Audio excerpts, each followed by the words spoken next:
What's up boys, I'm Shock. I'm a multi-rank 1 challenger mid laner and I've played mid lane professionally since 2017. Leblanc is, I'd say, a top 3 champion for solo queue. She's got a high skill cap, she's really snowbally, a pretty good blind pick, and she's also really fun to play. LeBlanc is really rewarding, but she does take a little bit of time investment to learn, and there were a lot of things that I wish I knew when I started. So hopefully in this video, I'll give you all the things you need to get started dominating solo queue on LeBlanc. So for runes on LeBlanc, there's 3 pages that you're going to want to take. So the first page we have is the Electrocute page. This is your most standard page. It's going to be the one you take in about 95% of your games. First off, Electrocute is really easy to proc on LeBlanc, both in lane and later in the game. It can help a lot with your trades early game, and then it also helps you secure kills later on in the game, and it scales reasonably well.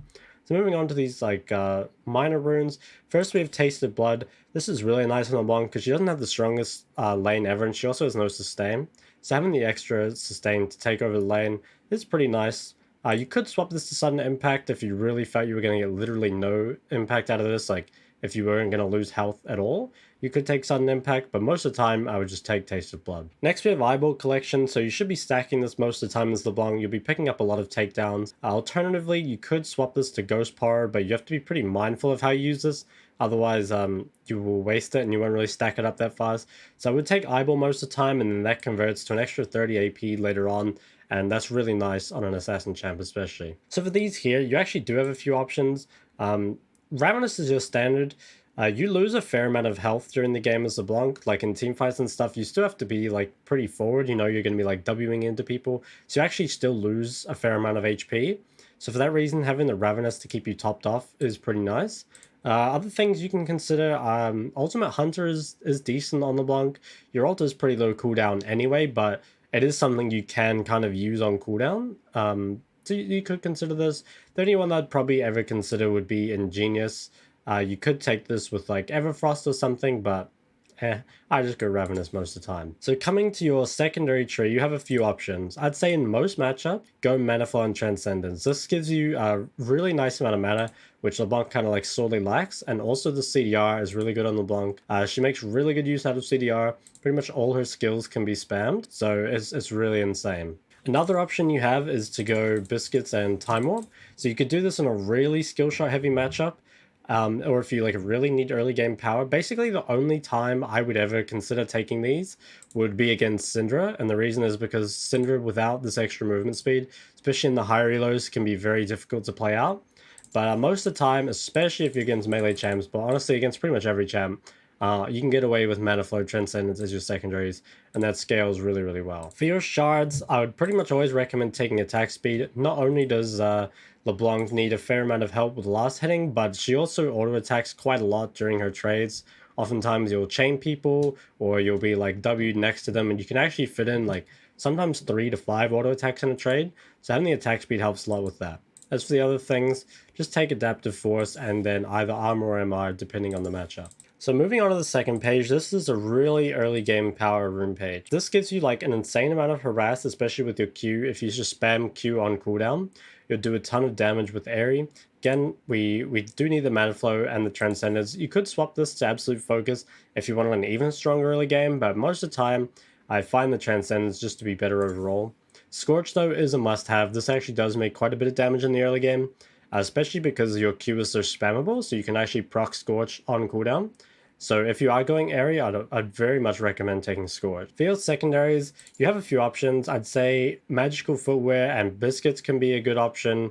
Like with other rune pages, you can go Magic Footwear and Cosmic, and you can also go Time Warp Tonic and Biscuits.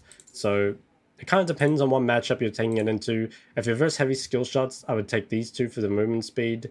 If you just like want as much scaling as possible, I would take these two. And if you want somewhere in between, like you want to harass but they don't have scaling, if they don't have skill shots, I'd probably take Magical Footwear and Biscuits. So when should you take this rune page? You take it when you want to crush your lane as hard as possible, but the only time I really use this rune page is against Lissandra, and the reason is because it's sort of hard to proc Electrocute on Lissandra without taking a bunch of damage back, because you'll have to W into her.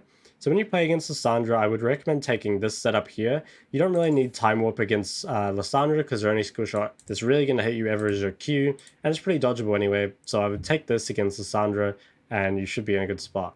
So our third rune page is First Strike. This is what you're going to take against tankier champs, ones that you know you can't kill in lane. So champions like Galio or Set, or other melee champs, just like in general, champs that are going to be like sort of too hard for you to kill, but you can actually get quite a bit of gold off of. First Strike scales really well on the Blanc. The reason is the gold mainly rewards AoE or burst later in the game, and LeBlanc has both of those. So even late in the game, LeBlanc has a lot of ways to proc this, as opposed to champs that might be shorter range. She can close a lot of distance and still proc some people.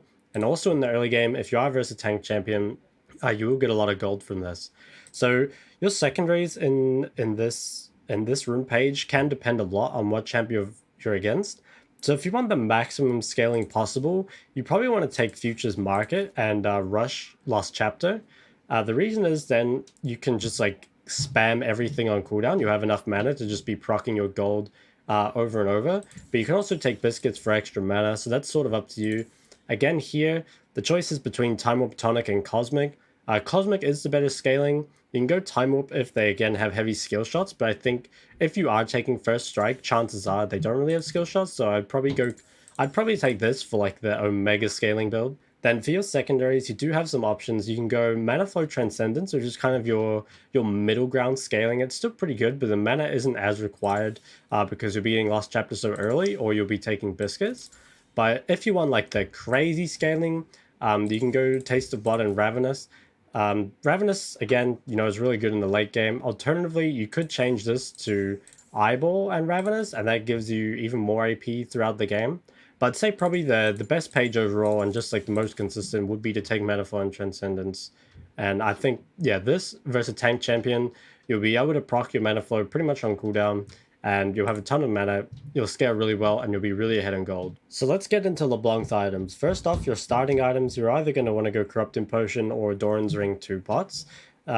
The way you decide this is, in most matchups you can go Corrupting Potion. The reason is that you're going to take a fair amount of damage back when you're trading as LeBlanc, because you have to be quite aggressive, you have to like move into them, you have to W onto them, so chances are you're going to be taking damage in return. But you can go Doran's Ring if you're really confident you're not going to take much damage in return. So like some melees can't really return damage against you. Also, if you're in a matchup where you just don't really want to trade, like if you're against tankier champions and you just want the extra mana, Doran's Ring can be better in those situations. So in early buys, the first one we have is Dark Seal. This is a must-have for basically every AP, but especially for LeBlanc, because you have a lot of tools to make sure you survive. Especially later in the game, your W will have a really low cooldown, and you also have your passive as like an extra get-out-of-jail-free card. So Dark Seal will pretty much always be really highly stacked, as long as you're making sure to get takedowns and not enter away the stacks. And you can transition this into a Medjai's later on as well. Next we have Boots. Boots can be really useful on LeBlanc because she's pretty short range in laning phase. There's a lot of times where you'll need to bait out someone's cooldown before you can W into them, or also the boots can help you dodge their skill shots after you W into them. So I'd really recommend picking up your tier 1 boots early on as well. Next up we have Lost Chapter. You pretty much want to buy this as soon as you have enough gold for it. It solves all your mana problems and allows you to start trading really aggressively, knowing you're not going to run out of mana. So it's kind of a tipping point in the lane for a lot of champions. Once you get this, you can edge the other mid laner out of lane. So it's a really good item to pick up. The next two we have are sort of situational. So Merc Tread's Rush can be good if the enemy has a lot of CC or if they're double AP. So champs like Lysandra, Sejuani, just anything with CC really, Mercs can be quite good against. It can be also useful just for the MR against certain champions like Syndra or Zoe. But if you're only buying these because you need MR, then you should probably just pick up the Negatron Cloak instead, just the 450 gold for the 25 MR. But on the other hand, if they do have some sort of CC, or if they do have like an important skill, again like Zoe E or Syndra E, where the tenacity actually helps you against, then rushing Merc Treads can be pretty useful in those matchups. Finally, we have Seeker's Arm Guard, which you can get when you're versus AD heavy teams. If you're against an AD mid, I wouldn't buy this all the time though. The thing is, LeBlanc's a lot less all-inable than some of the other mid laners because she has so much mobility. So in some matchups, picking this up will actually be a waste because you won't really get killed anyway. I would mainly pick this up if the enemy mid and jungle are both AD, or if they have a mid lane like AD assassin like Zed or Talon or something, where they're really playing to 100 OU. In those cases, I think Seekers can be quite good. There is a drawback, however, if you buy this, like you're giving up your Lost Chapter, so you're probably not going to have very much mana early game, and it's going to make like pushing and roaming quite difficult. So you're really doing this to kind of neutralize the lane and make trades go a bit more in your favor, but it does make it quite hard to snowball. So I wouldn't recommend picking it up if unless you really need it. So for your boot options, like most other mages, we have 3 boot options, which are Merc, Storks, and Lucidity boots. LeBlanc's different to other mages though, where I'd say Merc treads are actually really, really good on LeBlanc. There's a lot of times where you'll be like Wing into enemy teams, or you'll be playing like really close to them, and you can easily die to 1cc. So you do need to evaluate like based on what champions they have, but there are a lot of times where you do just need to buy Merc treads on LeBlanc, and often it just makes you like literally unkillable if you get them. So again, it's kind of like you don't want to buy these, I guess. Like the magic pen from Sorks will always be superior, but if you do have to buy Merc treads, they can be insanely valuable. So then moving on to Sork shoes, the Sorks M pen, especially combined with Ludens, as well as if you go Shadowed Flame, it gives you an insane amount of damage, especially if you pick these up in the early game. So if you can get away with this, if the enemy team has really low CC and you don't need the Merc treads instead, then sorcery shoes get really good value for you. Finally, we have Lucidity boots. I don't buy these that much on LeBlanc. They can be used if you're against a tankier team where the flat magic pen is not as good and you just want to get more rotations off. They can also be useful if you just don't have enough gold to buy anything on your base. Like if you don't have quite enough to buy Sorks, you could just buy Lucidity instead. But most of the time, I can kind of find things to buy. So yeah, Lucidity are kind of your third-rate option, but they are decent. But I prefer the other ones. So for your standard build on LeBlanc, we have starting out with Ludens and then finishing up your tier 2 boots. After that, we have Shadowed Flame. This gives you a lot of like flat magic pen. It's really good against champs with shields as well. It can help you burst down targets. So it's kind of the best all-around item, but we will look at some of the situational items that you can pick up instead of that later on. But for the moment, I think Shadowed Flame is definitely the best like second core item. When you get to your third and fourth items, you're choosing between Rabadons and Void. You may need to decide here based on if they have a lot of MR or not. So if they have a lot of MR by this point, you can pick up a Void Staff as your third item. And this is like a really efficient item. It's also reasonably cheap. So if they have like MR on like 1 or 2 key targets, then picking up the Void can be really valuable. On the other hand, if they don't have much MR, you can just go straight for the Rabadons, and with the existing AP you already have, this will give you a really big spike, and also the build path, if you actually do have enough gold, is fairly good because you can get 2 needlessly large rods. But the build path can be a bit annoying if you're falling behind. It can be hard to get the gold required. But ultimately, whether you get Rabadons or Void as your third item, you generally want to pick up the next one after that. So if you get Rabadons, then go Void next, or if you have Void, then go Rabadons next. Finally, you can pick up Zhonya's to round out your build. There are some other items that you could get here as well that we'll look in the situational items later, but Zhonya's is pretty good on LeBlanc. Normally it'll buy you an extra round of cooldowns because you'll get to Zhonya's and then you'll get another W off, so it makes you even harder to kill. But yeah, there are some higher damage options that you could pick up, which we'll look at a bit later. So LeBlanc does have some alternative mythics, but to be honest, most of them are pretty inferior to Ludens, but we'll have a look at them anyway. So first up we have Crown. This can be quite tempting to pick up on LeBlanc because you're kind of going to be in the thick of things a lot of the time, but I think it's sort of a crutch on LeBlanc for bad positioning or for like bad team fighting. LeBlanc already has enough tools to keep yourself alive, and Crown reduces your damage output by quite a bit. I don't think it's like other champions where there are just games where you can't play without it. So I think most of the time, like you can take Crown if you really need it, if you really need the shield. But I think it's kind of, yeah, it's like a band-aid fix for just like poor play that you can improve on. So next we have Everfrost. Everfrost can be sort of useful, but I very rarely buy it. It can give you extra CC after your first chain, like you can chain someone into Everfrost, or it can make hitting that first chain a bit easier. But I think again, most of the time you don't really need it. The reason is like if you're hitting a first chain, you can probably hit a second chain, and then there's no point really Everfrosting after that because you're pretty guaranteed to kill someone within 2 chains. And if not, like you probably just don't have any damage left for them anyway. And for the second reason of Everfrosting someone to help hit your chain, I guess it can be useful when you're still learning LeBlanc, but a lot of the time I think that'll just like slow down your combo.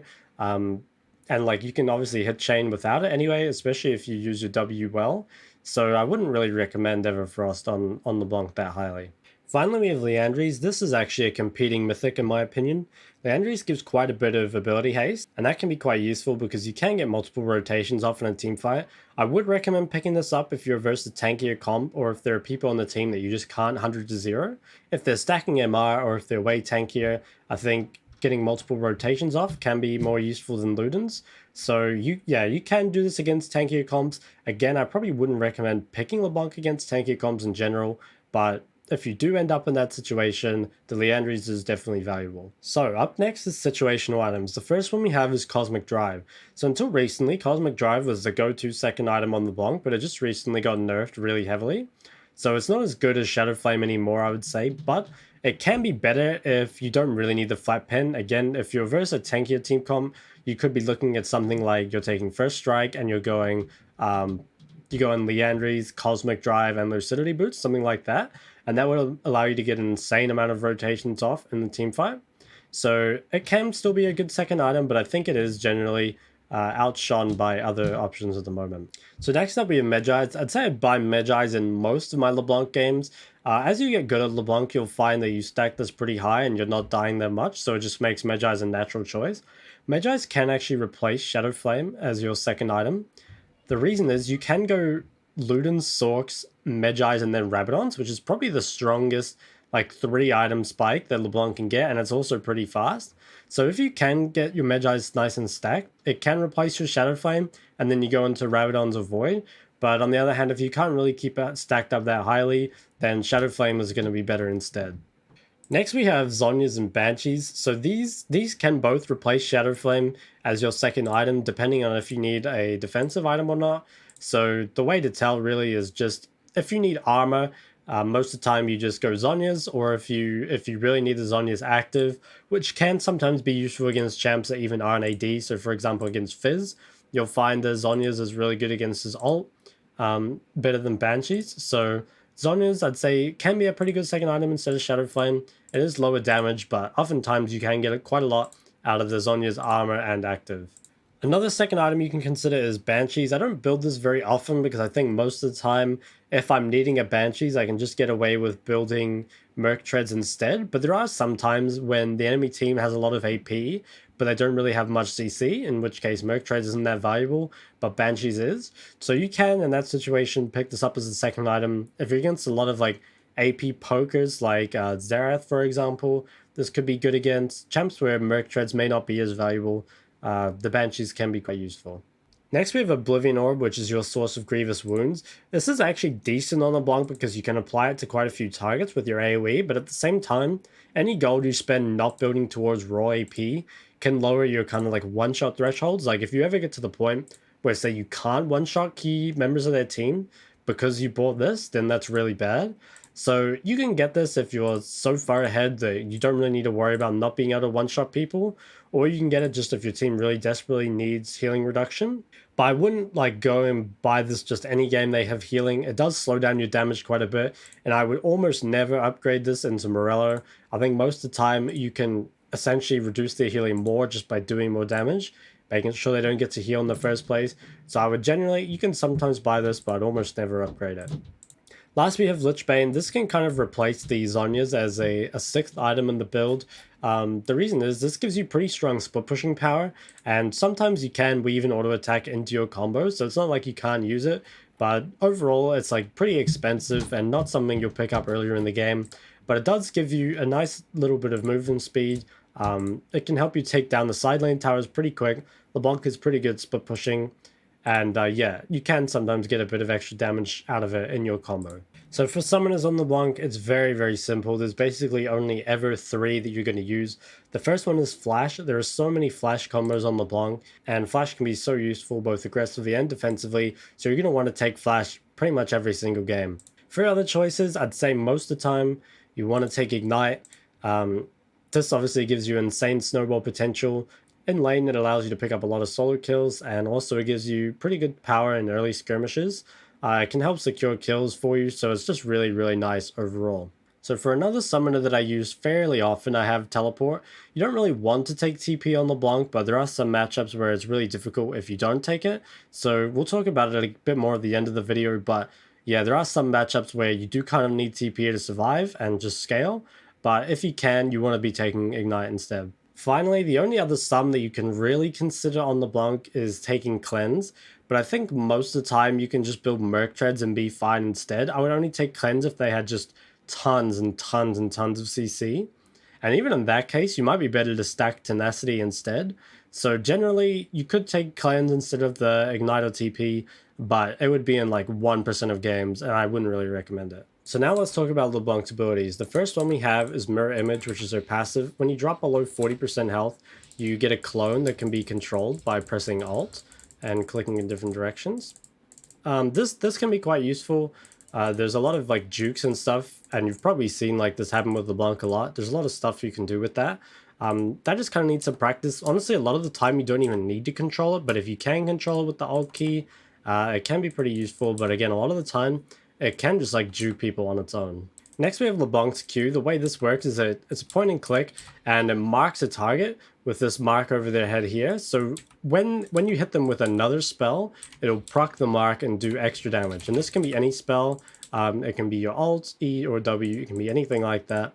But it has to be one of your spells. It can't be someone else on your team. So next we have W. This is an AoE dash that does damage to anyone in the area, and then it also gives you 4 seconds to go back to the pad by pressing W again. For LeBlanc's E, we have a chain. This is a line skill shot, and it roots the target for I think 1.5 seconds. Yeah, 1.5 seconds. Interestingly, it also reveals them, so if you're against champs like Akali and stuff, this will reveal them, which can be pretty useful for some of the matchups. Finally, we have LeBlanc's ult, which is kind of her signature ability.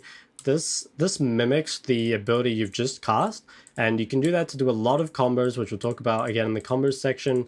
But just quickly, the ways you can use this are you can QR, which will fire off 2 of these and also proc the first mark and give you another mark. You can double dash like this, and you can go back to either of these pads like this. So that gives you a lot of outplay potential. And finally, you have the ability to chain someone twice like this, which is really easy to do because if you hit the first one, you can guarantee the second route. Again, we'll talk about these combos more in the combo section, about how to use them, when to use them, but there's a lot you can do with that. Finally, which order to max them in. You want to max your W first and then Q, and finally your E, and obviously you want to put a point in Alt whenever you can. The reason we max in this order is because without W, you can't really wave clear early, and also W goes down in cooldown a lot when you put points in it. And you'll see when we talk about the laning phase, the W is actually the main key to most of your early game trading.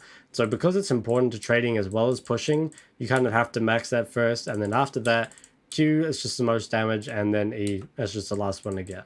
Now we have LeBlanc's combos. So LeBlanc's combos, there are a lot of them. I'll go over all the ones I use and when I use them. It was pretty frustrating when I was learning LeBlanc that there wasn't really anyone that went over like literally all the combos and when to use them, but hopefully I can give that to you guys today. So starting out with your trading combos, the first one we have is literally your level 1 trading combo.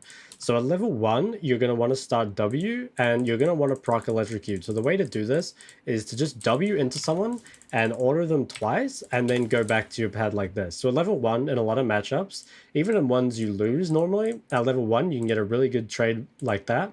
Your W has a pretty long cooldown, so you can't do it probably more than once at level 1, but normally you can get a free Electrocute trade plus 2 auto attacks like that. So when you hit level 2, you have 2 combos you can use. If you can get in range of the enemy, it can be good to QW auto someone like that, and that'll proc Electrocute. So against melee champs in particular, this can be quite useful because they're easy to get in range of. One thing you might need to be careful of is certain champions can dash or dodge. So like, for example, if I Q this, and like this is a Fizz, if I W onto him, he can E it, or if it's the Yasuo, he can E to the side. So you do have to be sort of careful of champs that have dashes. Oftentimes you can hit them anyway. You just need to think about what they might do and what abilities they have. Another thing that you can do at level 2 against people that don't expect it is you can actually level chain at level 2 sometimes.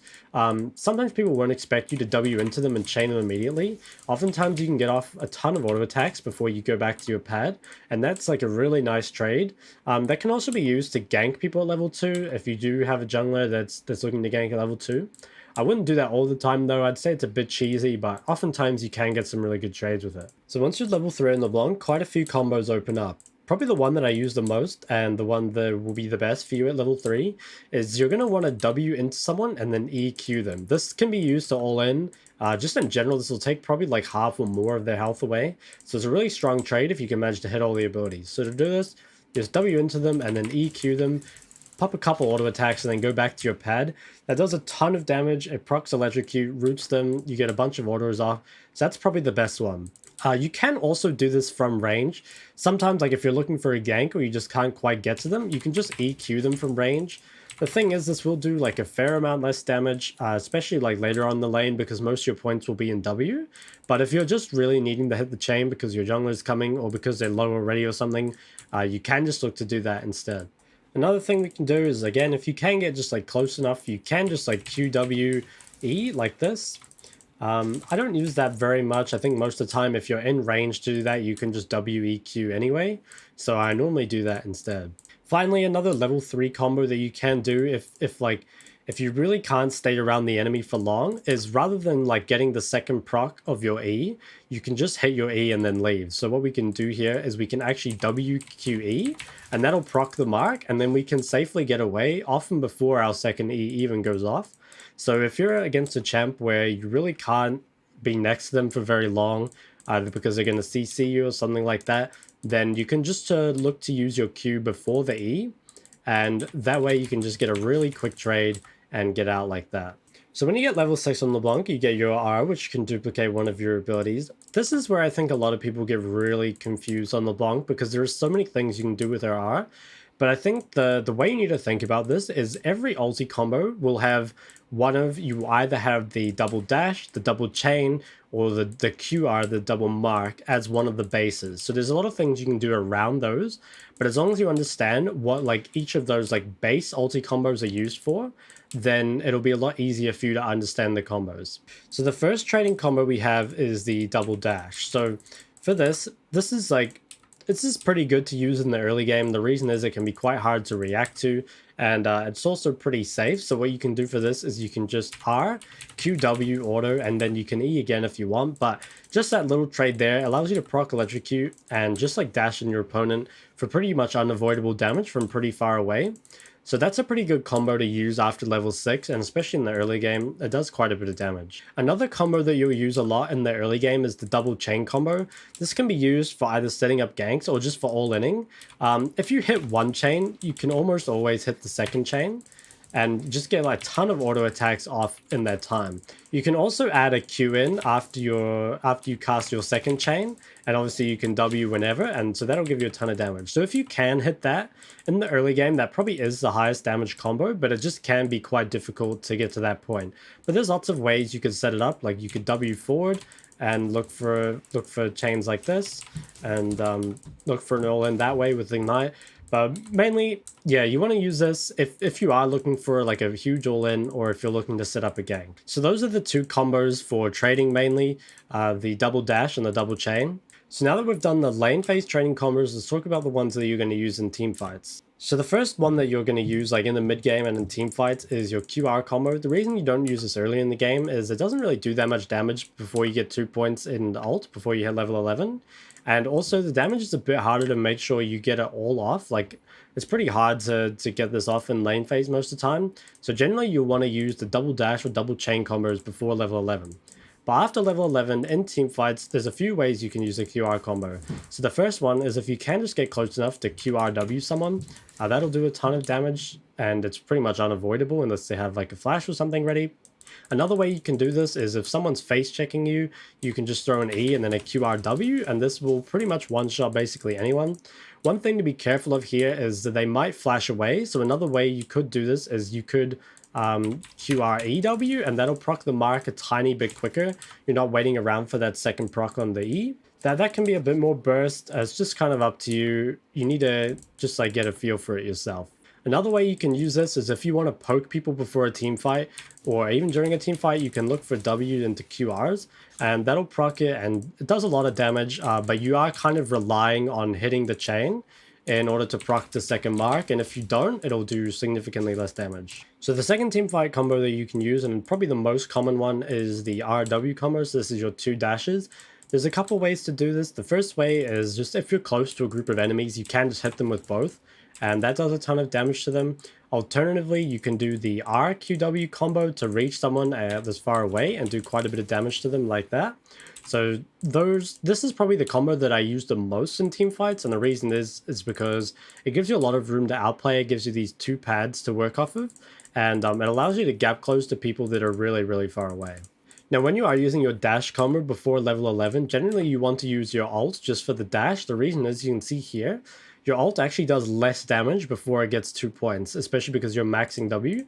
So when you're looking for those RW trades in the early game, the RQW, you generally want to use your ulti for the dash. Finally, we have the double chain combo in team fights. I don't use this that much, but if you need to peel for your AD carry against a tankier champion, you can just look to chain someone off your AD carry like this, or if they have like one threat that's really important, you can just look for that double chain combo on them.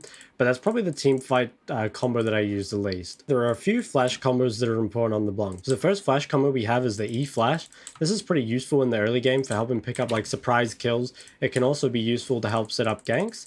So what you really need to do for this is press E and then flash really quickly after it. So I'm just doing an E and then a flash, but you just have to make it really quick. So next thing you can do is you can flash with your W, and it makes it really quick and hard to avoid.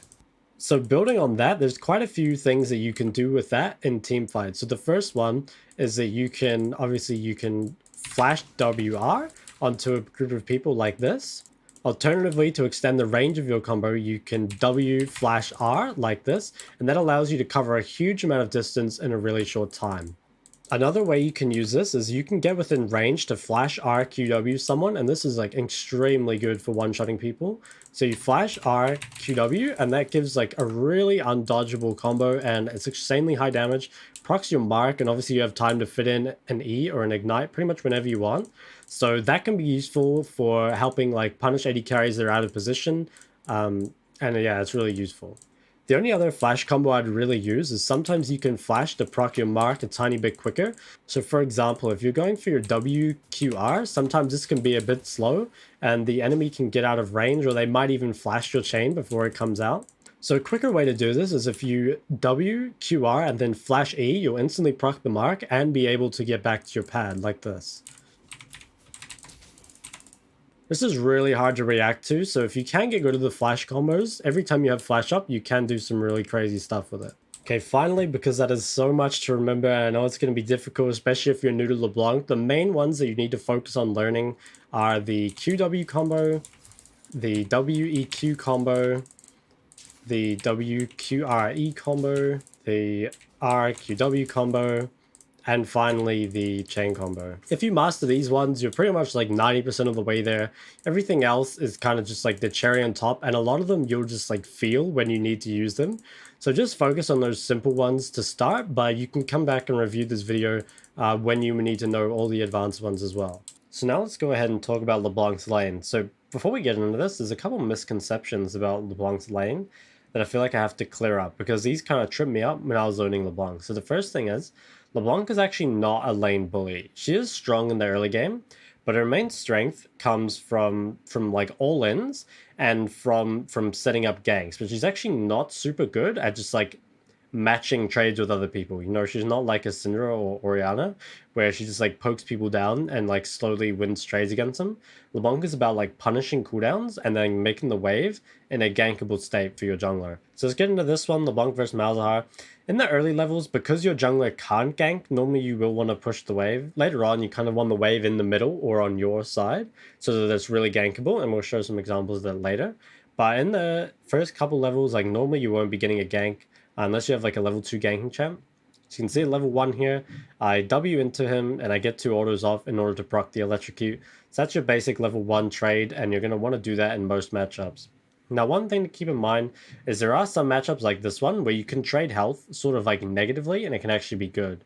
So there's no way Malzahar can ever all-in you, but you can definitely all-in Malzahar. So if you trade HP evenly or even at a slight deficit, often that puts him closer to the all-in than it does you, because you're never going to die solo to Malzahar. So here, just pushing in like normal. If you've watched my other videos, this will be familiar to you. Just setting up a 3-wave bounce. So the 3 waves crash, and then the creep wave bounces after that. At level 2, we can look for QW trades. So if he comes too close, we can look for a QW and proc electrocute like this. It's pretty hard for a lot of champs to react to that, so if people do get too close to you at level 2, often you can look for that. Once you hit level 3, your all-in becomes really strong, and if your enemy mid is like less than half HP, you can basically kill them from pretty much anywhere. This will sometimes take you a little bit of practice to start recognizing, but if someone's below 50% HP and you're level 3, you should generally look for a way to all-in them. Now, once you're about level 5 in the lane, something pretty important happens, and that's that your W start doing meaningful damage to the backline of creeps here. So something that people like to do is to avoid your chain, they stand behind their creeps. But what you can do is you can auto attack their creeps down, and this will depend on how many points you have in W, but generally if you auto each of the creeps twice, and get them, sort of low, you'll be able to W in order to kill the creeps. Definitely after you're level 7. I'm not sure you can do that at level 5, but you just want to like order these creeps low enough so that you can W onto them and kill them, and that can like really surprise people that are hiding behind them to stay safe. So you can see here, this is something that you will use all the time on Leblanc. So you just want to make sure that every time the range creeps come, you get them low enough to where you can kill them with a W, and then you W in, and you can just like look for a trade there. And that's like, even though I'm maxing W, even though I didn't even hit him with the W, it still does half of his HP, just from the absurd amount of damage that your EQ and electrocute does. It's pretty crazy. So here we have another early game example, where just like the previous one, we've crashed 3 waves, and now the wave is bouncing back to us. And you'll see that puts us in a really good position, both to set up ganks, and to wall in our opponent. So here, we can just let the enemy wave slowly push to us.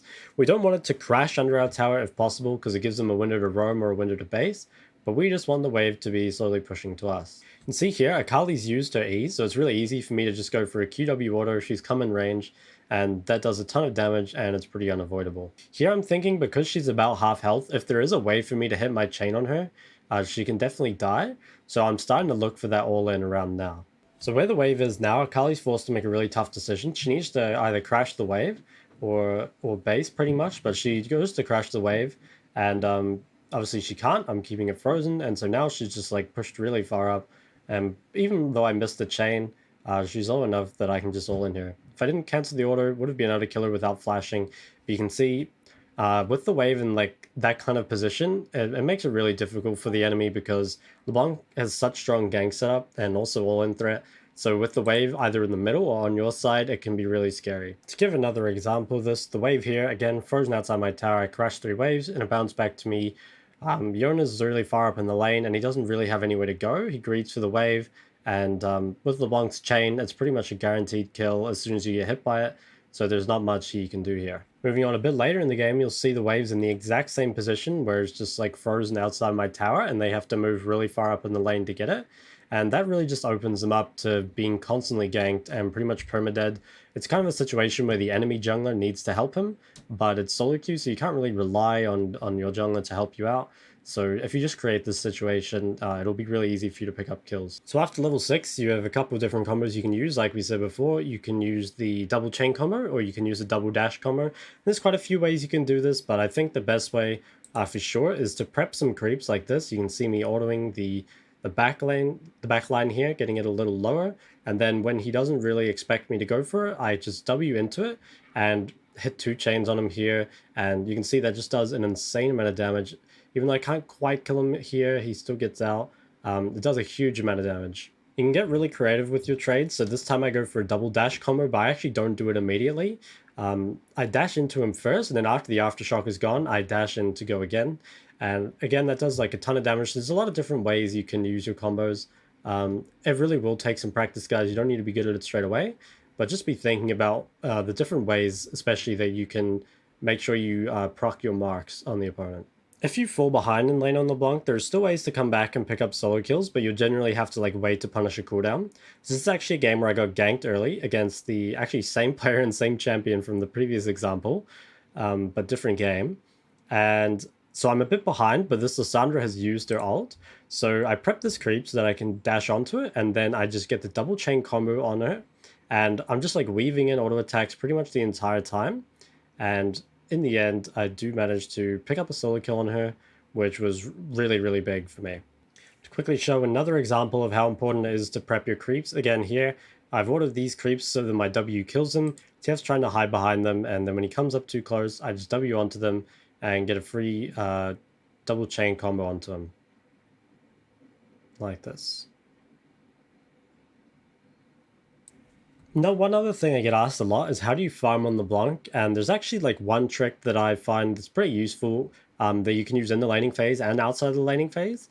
So one thing that, especially after you get a few points in W, is if you prep the back wave like you would do normally for like Wing and then Eing into someone. So you get this back lane low here, and then you Q one of the melee creeps, and then you look to W this whole area. Normally you can CS like 5 out of 6 creeps of the wave without really having to auto attack, like, you know, last hit any of them. So I call that like a farming pattern. There are a few champions that use something like this.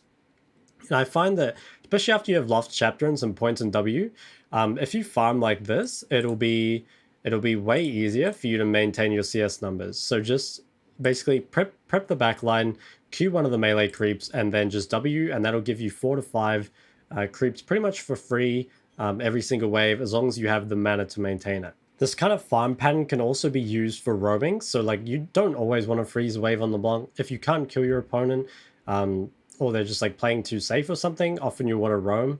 So just like we described in the farming bit there, that's the quickest way to clear a wave, and then after the wave's pushed in, you can look to go to other lanes. So you see I just arrive up here and I'm able to just pick up a quick kill because there's nothing to do in my lane basically. So in summary guys, probably the most important things you need to remember for lane phase are setting up the wave in a way that you can receive ganks so that the enemy is gankable, and also punishing the enemy cooldowns because you have really strong all-in. Other things that are important for you to remember are you can roam if you can't kill or gank your opponent. You know, don't just sit there freezing the wave under your tower forever, because it won't do anything if you can't actually get a kill or deny them CS. It's also really important that you remember to prep creeps, so you can prep the backline to get yourself an easy trade with W, and you can also prep the creeps to make them a lot easier to farm, and finally you can prep the creeps just so that you can roam easier as well. On a final note, guys, Leblanc doesn't actually have to win lane. She's very good at skirmishing, but like I said before, her lane isn't the strongest. But the most important thing, again, is that you don't fall behind. Leblanc's really terrible from behind, but her strongest point is definitely the mid game. So if you can get into the mid game either fed or just like even, oftentimes you'll be able to take over the map from there. So when you team fight on LeBlanc, your goals are very simple. You really just want to do as much damage or kill if you can the squishy and like high damage targets of the enemy team. So in this case, it's the enemy mid, AD, and jungle, the 3 squishy members of their team.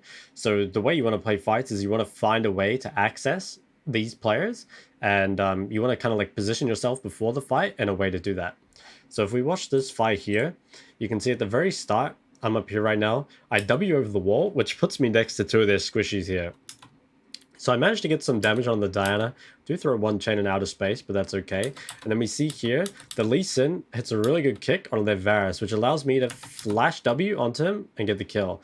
So now I W back, and I'm looking for the next squishy target. So Lucian here is a bit too high HP for me to attack, but this Diana is still pretty important, and she's only half HP. So I immediately just like go off and look to hunt her down, and we end up winning this fight. It does take a while, but yeah. So in this team fight here, the main people we care about are the Zoe and the Kog'Maw. At this stage in the game, we didn't have any idea where the Zoe was, but we know where the Kog'Maw is. So you can see I position up here where I can get access to Kog'Maw, and this allows me to hit a really huge AoE, and I also get a chain on a Kog'Maw, which ensures that he dies to the Camille straight after. Another example from this game, so this time we see the Zoe getting pretty aggressive, but me and Camille are on the side here. So when the Zoe ends up getting too aggressive, we instantly look to punish by dashing onto her, and it's a pretty easy kill.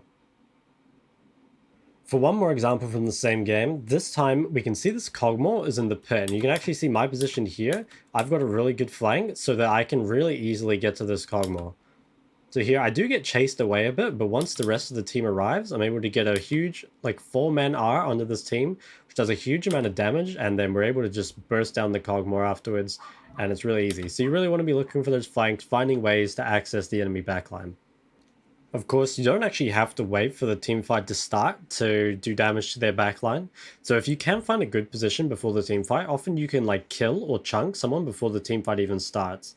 And one thing that's pretty important is that often chunking someone can be just as effective as killing them because it makes it really hard for them to play the team fight. Thought I'd quickly show you some examples of other pro players because I think these are really good examples of, again, like finding that position where you can threaten the backline, but also some of the combos I said before, and just like how finding the right position and killing the right targets can impact the team fight.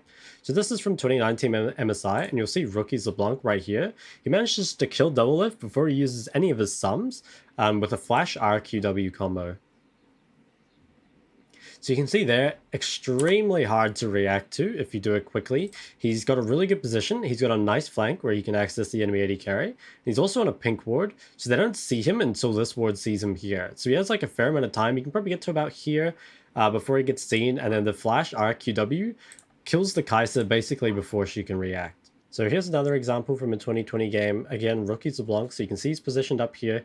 He has pretty nice access to this Ezreal here that's a bit out of position. So you'll see again, if you're in the right position before the fight and you can find the right targets, he again just looks for another flash RQW, and it's really hard to react to, and the Ezreal pretty much instantly dies. And because he's a team's main carry, that's just an easy win team fight.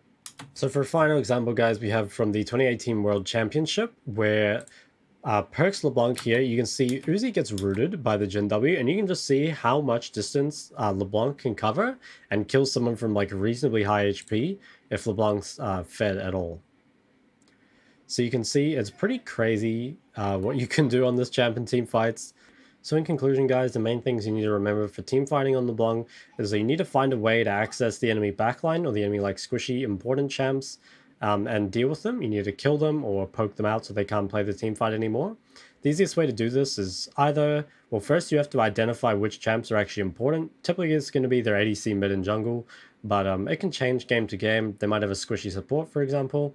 Then you just need to find like a wall or a flank. It's very nice to have pinks and a sweeper to find an area where you're unseen and you can easily access these people. And then you just need to execute the correct combo to kill them. One other thing you might want to think about is, does the enemy team have like any CC or like any ability that you need to wait for to go in? Like, for example, it can be quite hard to go into a team that has Lissandra R up, for example. You might have to wait for her to use that on someone else before you can be really aggressive. So you should also think about what cooldowns need to be used before you go too aggressive. So I think matchups on LeBlanc look something like this. In general, LeBlanc kind of struggles against the lane bullies. The reason is her 1v1 is not super strong early. She's more there for like really good gank setup and skirmishing, but she doesn't have the same like 1v1 lane power as some of the stronger bully mid laners. That being said, there are a lot of the matchups that can be won just from gank setup. So even the ones that might outtrade LeBlanc, so champs like, you know, Victor, Vex, Lucian, that have like really strong trading into LeBlanc can very easily be ganked and shut down. And it's like that for a lot of the champs. You know, champs like Syndra or Aurelia, again, can be LeBlanc in the 1v1, but are really vulnerable to ganks. So you have to remember, in a lot of the matchups, your goal is just to keep the wave in a gankable spot, and then you kind of just have to wait for your jungler. That being said, it's really important to remember, guys, that you don't have to win every lane as LeBlanc. It's like a really common misconception that LeBlanc doesn't scale, but LeBlanc actually scales really well. It's more the like, I think the reason people think this is because if you fall behind on LeBlanc, you'll just be useless the entire game as opposed to scaling into something relevant. But if you stay even or ahead, you will scale really well for the entire game. Again, I have details on how to play all these matchups in the threats section of my Mobifier guide, which I'll link in the description below, so make sure to check those out. I normally say like how to play the matchup, what runes to take, what sums, etc. So that's basically everything for LeBlanc, guys. I did try to make it as clear as possible, but to be honest with LeBlanc, there is so much to learn.